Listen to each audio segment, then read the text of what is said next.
Good morning, welcome to exam today. મિત્રો 1 જૂન 2026ના relative current અફેર્સની ડિસ્કશનના વિડીયોમાં આપણે કરવાના છે, તો છેલ્લે સુધી વિડીયો સાથે બની રહેજો.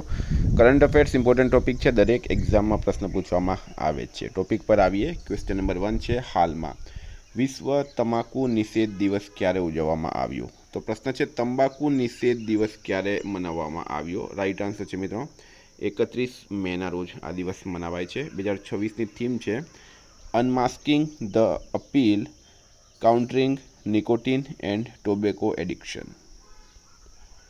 હાલમાં એશિયન એથ્લેટિક્સ ચેમ્પિયનશિપ 2027 ક્યાં યોજાશે? તો મિત્રો પંજાબ અને હરિયાણાનું પાટનગર છે ચંડીગઢ. ચંડીગઢ ખાતે આ અંતર્ગત ચંડીગઢમાં એશિયન રિલે એથ્લેટિક્સ ચેમ્પિયનશિપ અને ભુવનેશ્વરમાં એશિયન ઇન્ડોર એથ્લેટિક્સ ચેમ્પિયનશિપનું આયોજન કરવામાં આવશે. બરાબર, તો અહીંયા તમારા બે પ્રશ્ન ક્લિયર થઈ ગયા છે. ચંડીગઢમાં મિત્રો એશિયન રિલે એથ્લેટિક્સ ચેમ્પિયનશિપ અને ઓડિશાના પાટનગર ભુવનેશ્વર ખાતે એશિયન ઇન્ડોર એથ્લેટિક્સ ચેમ્પિયનશિપનું આયોજન કરાશે.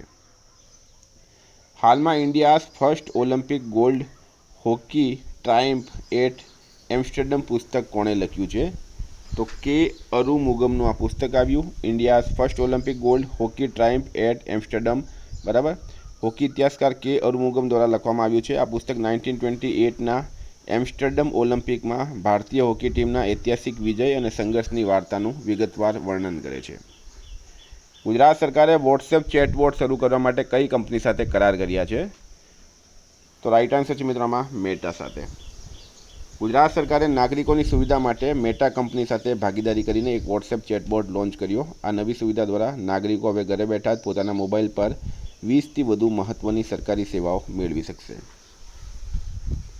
વિદ્યાર્થી મિત્રો, આવનાર તમામ પરીક્ષાઓ માટે એક્ઝામ ટુડેનું લેટેસ્ટ કરંટ અફેર્સ. બરાબર, ખાસ કરીને 14 જૂને જેની કોન્સ્ટેબલની એક્ઝામ છે, છેલ્લા 6 મહિનાનું કરંટ અફેર લઈ લેજો. કરંટ અફેર માટે 9510411961 આ નંબર પર મેસેજ કરો. એક્ઝામ ટુડેની કરંટ અફેરની ખાસિયત એ છે કે ડેલી યુટ્યુબ પર વિડીયો આવે છે. બરાબર, એટલે પૂરેપૂરું ઓથેન્ટિક તમને કરંટ અફેર મળશે. ઇન્ડિયા, ગુજરાત, ઇન્ટરનેશનલનું પૂરેપૂરું આવી જશે. તમામ પરીક્ષામાં આપણું કરંટ અફેર 100% પૂછાય છે. હાલમાં ભારતની પ્રથમ સ્કાય કાસ્ટ સિસ્ટમ કયા એરપોર્ટ પર શરૂ કરવામાં આવી છે? તો રાઈટ આન્સર છે મિત્રો આમાં દિલ્હી એરપોર્ટ પર. ભારતની પ્રથમ sky cast system Indira Gandhi international airport નવી દિલ્હી ખાતે શરૂ કરવામાં આવી છે. આ સિસ્ટમનું ઉદ્ઘાટન 29 મે 2026ના રોજ કેન્દ્રીય મંત્રી જીતેન્દ્ર સિંઘ દ્વારા કરવામાં આવ્યું હતું. 6 હાલમાં ડીઆરડીઓના અધ્યક્ષ તરીકે કોની નિમણૂક કરવામાં આવી છે? તો રાઈટ આન્સર છે મિત્રો આમાં રાજેશ કુમાર સિંઘની. DRDO defence research and development organisation, એની સ્થાપના થઈ હતી 1958માં. મુખ્યાલય છે ન્યૂ દિલ્હી. ચેરમેન છે મિત્રો રાજેશ કુમાર સિંઘ. કયા દેશના પર્વતારોહક ટાઇલર એન્ડેઝ માત્ર 9 કલાક અને 55 મિનિટમાં માઉન્ટ એવરેસ્ટ સર કરીને નવો ગતિ રેકોર્ડ બનાવ્યો છે? તો મિત્રો એ છે રશિયા દેશના. બરાબર, ટાઇલર એન્ડીઝ એમનું નામ છે. 9 કલાક 55 મિનિટમાં એમને માઉન્ટ એવરેસ્ટ સર કરીને નવો રેકોર્ડ બનાવ્યો. હાલમાં એમોપોલ્સ કમલ નામની દેડકાની નવી પ્રજાતિ ક્યાં મળી આવી છે? તો નાગાલેન્ડ રાજ્યની અંદર મળી આવી એમોપોલ્સ કમલ નામની દેડકાની નવી પ્રજાતિ. બરાબર, ખાસ કરીને કિફાયર જિલ્લાના સિંગનેપ ગામ નજીકની પહાડી જળના વિસ્તારમાં શોધવામાં આવી હતી. આ નવી પ્રજાતિને સામાન્ય રીતે નાગાલેન્ડ કાસ્કેડ ફ્રોગ તરીકે ઓળખવામાં આવે છે. 9 છે, કયા ભારતીય અમેરિકન વિદ્યાર્થીએ પ્રતિષ્ઠિત સ્ક્રિપ્સ નેશનલ સ્પેલિંગ બી 2026 ટાઇટલ જીત્યું છે? તો રાઈટ આન્સર મિત્રો શ્રેય પારીખ.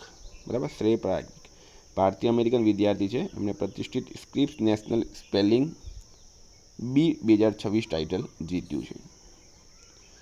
વિશ્વની સૌપ્રથમ એઆઈ ફીચર ફિલ્મ કઈ છે જેનું કાન્સ ફિલ્મ ફેસ્ટિવલમાં પ્રીમિયમ થયું?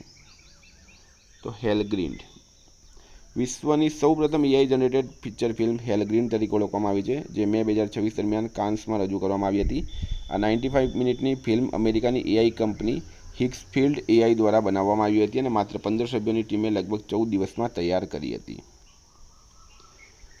મિત્રો કાન્સ ફિલ્મ ફેસ્ટિવલની થોડીક વાત કરું મેં હવે. તો કાન્સ ફિલ્મ ફેસ્ટિવલ 2026નો પાલ્મ ડિયોર કોને મળ્યો? તો ફ્ઝોર્ડ. બરાબર, ફ્ઝોર્ડ, FJORD, ફ્ઝોર્ડ. અને આ સૌથી ઇમ્પોર્ટન્ટ પ્રશ્ન છે, જ્યુરી પ્રમુખ કોણ હતા? તો પાર્ક ચાન વુક. ઓનરી પાલ્મ ડિયોર કોને મળ્યો છે? તો પીટર જેક્સન એન્ડ બાર્બરા સ્ટેસેન્ડને. વિશ્વની પ્રથમ એઆઈ ફીચર ફિલ્મ કઈ હતી? તો હેલગ્રીન. બરાબર, કાન્સ ફિલ્મ ફેસ્ટિવલ 2024માં 4K રિસ્ટોરેશન સાથે પ્રીમિયર થયેલી ભારતીય ફિલ્મ કઈ હતી? અમ્મા અય્યાન. લા સિનેપ વિભાગમાં પસંદ થયેલી ભારતીય વિદ્યાર્થી ફિલ્મ કઈ હતી? તો shadow of the moonless night. Cannes 2024માં ભારતીય મહિલા ફિલ્મ નિર્માતાઓને પ્રોત્સાહન આપતી WIF ઇન્ડિયા પહેલનું નેતૃત્વ કોણે કર્યું? તો ગુનીત મોંગા કપૂરે કર્યું. અને કાન્સ ફિલ્મ ફેસ્ટિવલનું આયોજન થયું છે ફ્રાન્સ ખાતે. હાલમાં ચર્ચામાં રહેલ નેરીડ ઉપગ્રહ કયા ગ્રહનો ઉપગ્રહ છે? તો રાઈટ આન્સર મિત્રો નેપચ્યુન. નેપચ્યુનનો ત્રીજો સૌથી મોટો ઉપગ્રહ નેરીડ તાજેતરમાં ચર્ચામાં છે, કારણ કે જેમ્સ વેબ સ્પેસ ટેલિસ્કોપ દ્વારા કરાયેલા નવા અભ્યાસમાં જાણવા મળ્યું કે નેરીડ કદાચ નેપચ્યુનના મૂળ ઉપગ્રહોમાંથી બચી રહેલો એકમાત્ર અખંડ ઉપગ્રહ હોઈ શકે છે. 12 છે સી લાઇટ S1 ઘરગથ્થુ હ્યુમનોઇડ રોબોટ કયા દેશે બનાવ્યું? તો રાઈટ આન્સર છે મિત્રો આમાં ચીન દેશે.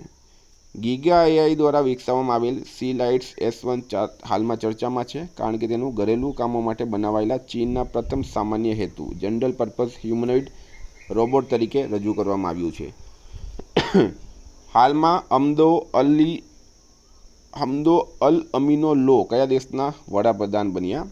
તો સેનેગલના નવા વડાપ્રધાન કોણ બની ગયા છે મિત્રો? અહમદો અલ અમીનો લો. 14 છે હાલમાં કયા દેશે તાજી ભારતીય કેરીની આયાત પર સત્તાવાર રીતે પ્રતિબંધ મૂક્યો છે? તો પ્રશ્ન છે તાજી ફ્રેશ ઇન્ડિયન મેંગોસની આયાત ઇમ્પોર્ટ પર. તો રાઈટ આન્સર છે મિત્રો આમાં જાપાન. જાપાને તાજી ભારતીય કેરીની આયાત પર સત્તાવાર રીતે કામચલાઉ પ્રતિબંધ લાદ્યો છે. આ પ્રતિબંધ લગભગ 20 વર્ષના અંતરાલ પછી લાગુ કરવામાં આવ્યો અને વર્તમાન કેરીની સિઝન દરમિયાન અમલમાં આવશે. 15 છે ભારત ચીન સરહદી બાબતો પર સલાહ અને સંકલન માટે કાર્યકારી પદ્ધતિની 35મી બેઠક હાલમાં કયા શહેરમાં યોજાઈ હતી? તો રાઈટ આન્સર છે મિત્રો આમાં બીજિંગ. બીજિંગ શું છે? ચાઇનાનું કેપિટલ છે. હાલમાં ભારતીય નૌસેનાના 48માં ઉપપ્રમુખ તરીકે કોની નિમણૂક કરવામાં આવી? તો રાઈટ આન્સર છે મિત્રો આમાં અજય કોચરની. બરાબર, અજય કોચર ભારતીય નૌસેનાના 48માં ઉપપ્રમુખ બન્યા છે. તો મિત્રો આ હતા કરંટ અફેર્સના પ્રશ્નો. બરાબર, કાલથી આપણે પાછું રિવિઝન ચાલુ કરશું. બીજી વાત મિત્રો, એક્ઝામ ટુડે એપ્લિકેશન ડાઉનલોડ કરી લેજો. એપ્લિકેશનની લિંક નીચે ડિસ્ક્રિપ્શનમાં આપી છે. એપ્લિકેશનમાં તમને ઓલ સબ્જેક્ટ ટેસ્ટ સિરીઝ મળશે. સાથે ટેલિગ્રામમાં જરૂર જોડાઈ જજો, ત્યાં તમને નવી નવી માહિતી આપવામાં આવે છે. Thank you. ફરી મળીશું. જય હિન્દ, જય ભારત.